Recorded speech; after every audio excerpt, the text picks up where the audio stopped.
காற்றுனால சேதமான வாழை மரங்கள்லேருந்து கிடைக்கிற வாழைப்பழங்களை தினமுமே கொண்டு வந்து கிணற்றில் இருக்க மீன்களுக்கு உணவாக போட்டுட்ருக்கேன். அப்படி ஒரு நாள், அதாவது நேற்றைய தினம் நான் பதிவு பண்ண காணொளி தான் இது.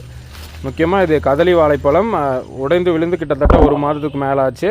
பழுக்க பழுக்க அந்த பழங்களை நான் சேகரித்து கொண்டு வந்து மீன்களுக்கு போட்டுட்ருக்கேன். கதலியும் சரி நேந்திரனும் சரி, இரண்டுலேயுமே வாழை மரங்கள் நிறையா உடஞ்சிருக்கு.